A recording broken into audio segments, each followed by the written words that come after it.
Hi guys, welcome back to my channel. It is your girl Kuku and I'm back with another video. Today I'm going to be doing the get to know me tag so you can get to know me a little bit more. So if you're interested, stay tuned.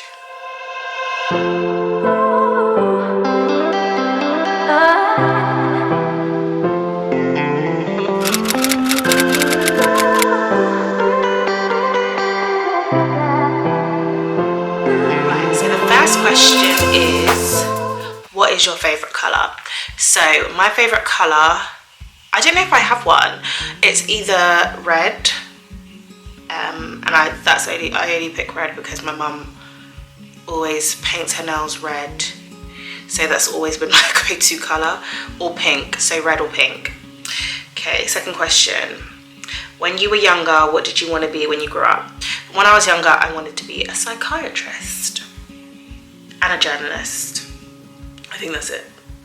Third question. What's your favorite place that you've traveled? Okay, so my favorite place that I've traveled to is Italy, and I don't think it's so much because of the place and the culture. Not that it's not great, but I think it's more about the company. So this was the second holiday that me and my husband ever went on, and I guess the reason why that was my favorite place was because we were just able to like really enjoy ourselves, make new memories, and get to know each other in, you know, a different land where you're trying to explore. You have to figure your way around the city and everything like that. I would say Thailand, because that's where we went on our honeymoon, but that's a story for another day. Thailand's beautiful, but that holiday was horrid. So Italy it is. So the next question is, if you could get on a plane tomorrow to anywhere, where would you go? That's such a good question. I actually don't know. Mexico to Cancun, Dominican Republic perhaps, or where else?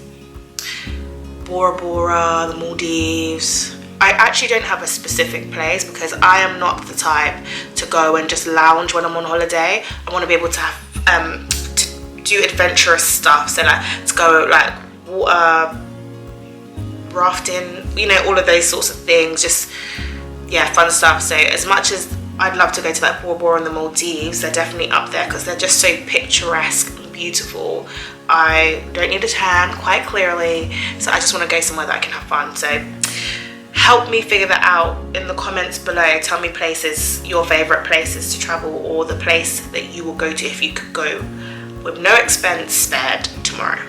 So the next question, are you closer to your mum or to your dad, and why? That's such a good question. I don't know. I have different relationships with both my parents, and I love them both, obviously.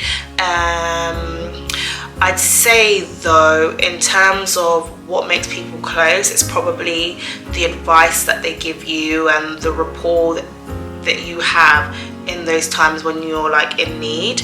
And I'd say for that, my dad is my go-to for that, just because of the wisdom and the insight that he always shares with me. Obviously my mum is great and I love her, she's like my best friend, but sometimes you need somebody to tell you this is what you need to do. So for that reason, I'd say my dad. Next question is, how many children do you want and why? So I think I want 2 kids, and I want 2 kids because I'm from a family of 3 kids and I'm the middle child. So I'm like, I don't want to have 3 kids because I feel like there's always one that's like not odd, or like just left out, you know, the middle child. Because your firstborn will always be your firstborn. That is your prince or your princess. They're the one that train you to be a parent and everything like that, so you will always cater to their needs. Likewise, the lastborn will always be the lastborn and will always be the baby of the house. So similarly, they will always get everything they need and be attended to, whereas the middle child, I feel, just kind of gets, obviously you get loved, but you know, there's a little bit of element of like being self-sufficient and having to mature quickly and to understand things. So for that reason, I would want 2 kids, but if I was to have more, I would want 4 kids, so that it's even, so that, you know, the 2 older ones can group together and do whatever they need to do, and the 2 younger ones can do the same. And ideally I would have 2 sets of twins. God, did you hear me? 2 sets of twins. Cool. So the next question is, what is your favourite meal, savoury and dessert? So my favourite meal is Jamaican curry goat or curry chicken with mac and cheese, rice and peas, a bit of coleslaw on the side, you know what I mean? And my favourite dessert, I don't think I have one. I don't really have a sweet tooth like that. I love sweets like Haribos and things like that, but I don't really have a sweet tooth like that for like cake and stuff, unless it's Nigerian cake. You know, the Nigerian cake that you get at like parties and weddings, or if you go to my church every Sunday. Yeah, that cake, I could eat that forever and a day. Next question is, what is your go-to movie or TV series? I don't think I have one, but my go-to thing to watch on YouTube is The Real. I could watch their little snippets all day, every day, until freaking the cows come home. Next question is, what is your dream career? So my dream career would be to be a serial entrepreneur owning several businesses, both online and physical. Yeah, I'm an ideas person, and almost to a fault. It's annoying, do you know what I mean? Because it's like you have these ideas but you're not necessarily able to actually activate them.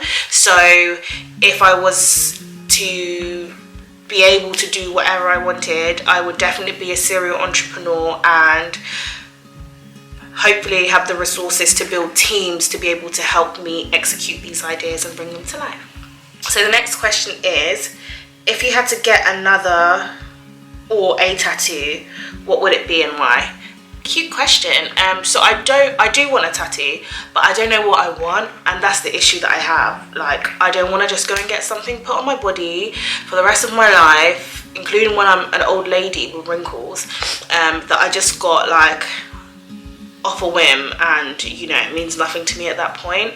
And I have met a few people that have tattoos, and they said that they got it and they really wanted it and they really liked what they were getting, and now they hate it and they think it's ugly and they're undergoing laser to get it removed. I mean, I don't really have time for that kind of wasted energy and pain. No.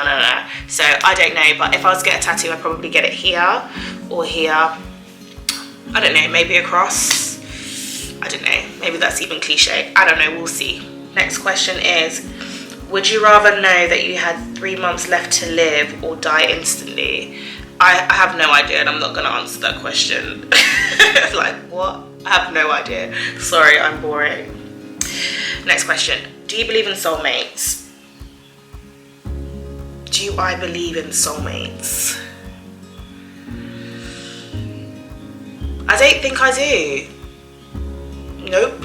I think when it comes to being in relationships and finding the right person for you, it's about several things. It's about your morals and your values and your beliefs aligning. You have to be working towards a common goal. The Bible says, do not be unequally yoked. So, you know, if you have different morals, different values and different beliefs to the person that you're going to be with, you're just going to encounter issues. I think you can be different. You don't have to be the same person. You don't have to come from the same background. But those 3 things that I mentioned previously will help you in those times when you have differences. Because even if you were to be with someone who is just like you, which I probably wouldn't recommend, simply because the beauty of being in a relationship is that you have somebody who can offer you a different perspective on things. So with that said, I wouldn't say that I believe in soulmates, simply because you can meet several people in life who have the same morals, values and beliefs as you. It's just that you're attracted to people for different things. And so once you have your morals, your values and your beliefs, and then the attraction, whether that be their career, their intellect, whatever it is that matters to you, that married up helps you, you know that that person is for you. I mean, comment down below, because I'd be interested to hear what other people have to say. But I don't think I believe in soulmates. Next question. What are you most insecure about? Wow, deep question. What am I most insecure about? I'd probably say my bust area. I'm quite busty. I always have been, ever since I was probably, I don't know, in like year 5, quick to develop, and it's always been an insecurity for me, simply because you garner unwanted attention just for living your life. Like, you can't wear anything in peace without guys and even women, you know, staring and walking at you. It's not the greatest thing, but I've turned my insecurity into my superpower, as I'm currently working on launching a swimwear line specifically for fuller bust women. So I mean, this insecurity will not get the most of me, and I will definitely get the most of it. So yeah. What is the happiest that you've ever felt? I think the happiest I've ever felt was on my wedding day. Cheesy, I know. Next question. What does your perfect day look like? I think my perfect day looks like not having to wake up early and not waking up early naturally. All my favorite foods made for me. Spending quality time with Bae, because that quality time is my love language. Having an afternoon nap. Going out for drinks, cocktails, yes. Hanging out with my family at some point. I love spending time with family, just having jokes, playing games, fooling around. Yeah, I literally think that would be it. That would be my perfect day. Next question. What are you afraid that people see when they look at you? I guess I don't really know how to answer that question, but if I had to say anything, I'd probably link that to what I'm insecure about. Yes. What is the saddest you've ever felt? The saddest I think I've ever felt was when I graduated from uni with first class, did over a year's worth of work experience whilst at uni, thinking that I would secure a job as soon as I left uni, and I didn't. And I mean, that's just life, and you have to learn to be patient, but obviously at that time I had not developed that sort of maturity, so it really did make me feel depressed and down. And I do not remember a time when I cried so much, and I think generally at that time, or up until that time, I was very emotionally unstable and emotionally dependent on others. So I needed other people to like give me reassurance that I was doing the right thing, or I seeked validation, other people, external things a lot. So obviously me putting all this effort into like graduating and graduating well, and also trying to amass, you know, work experience so that I was able to get this job ASAP, and didn't do it. I felt like I'd wasted time, and I felt like I wasn't good enough, and it just got me to a really dark and down place. But thank God for Jesus, because I turned to him in that time, and literally my life has never ever been the same ever since. So yeah, that's the saddest I've ever been, and by God's grace I will never be that sad again. Literally, I could be watching Love and Hip Hop and start crying. I mean, like what? Like, what is the problem? Really and truly, what is the problem? You know? Thank you so much for watching. That is all of the questions. I hope you enjoyed this video and getting to know me a little bit more. Please do comment down below and give this video a like, and I'll see you next time. See ya!